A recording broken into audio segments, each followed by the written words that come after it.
അതിന്റെ ഒരു കുറവ് അന്ന് ക്യാമ്പസിൽ പഠിച്ചിരുന്ന സമയത്ത് എന്റെ സർഗാത്മകതയെ പ്രോത്സാഹിപ്പിക്കാതിരുന്ന നിങ്ങളെല്ലാവരും ഇന്ന് എനിക്ക് ഇങ്ങനെ ഒരു അവസരം തന്നതിൽ നന്ദിയുണ്ട്. ഞാനിവിടെ അവതരിപ്പിക്കുന്നത് ഒരു ചെറിയ മ്യൂക്രിയാണ്. ആദ്യമായിട്ട് മൈക്കിൽ കൊണ്ടുവന്ന ശബ്ദം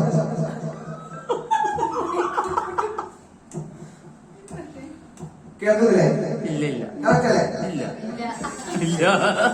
ഞാൻ വേറെ ഒന്നും ചെയ്യാം.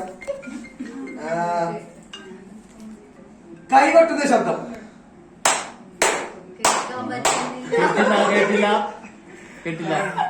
എന്നാ കേൾക്കാത്തവർക്കായിട്ട് എല്ലാവർക്കും സംവേദനം ചെയ്യാൻ പറ്റിയ ഒരെണ്ണം നിശബ്ദത.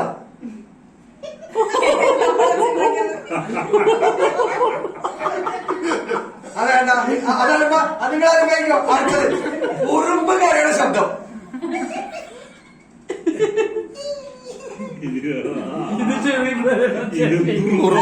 ഉറുമ്പിന്റെ ആരും മരിച്ചു പൊട്ടിക്കറിയണ്ടില്ല. ഉറുമ്പിന്റെ വയനാട് ദുരന്തത്തിനെ കുറുമ്പാണോ ഇത്ര പൊട്ടിക്കറിയാൻ? ഇതെന്തായാലും നിങ്ങൾ ആരും കേട്ടിട്ടുണ്ടാവില്ല. ഒരാളെ കേൾക്കാത്ത സംഭവം, ആരും കേൾക്കാത്ത പാട്ട്.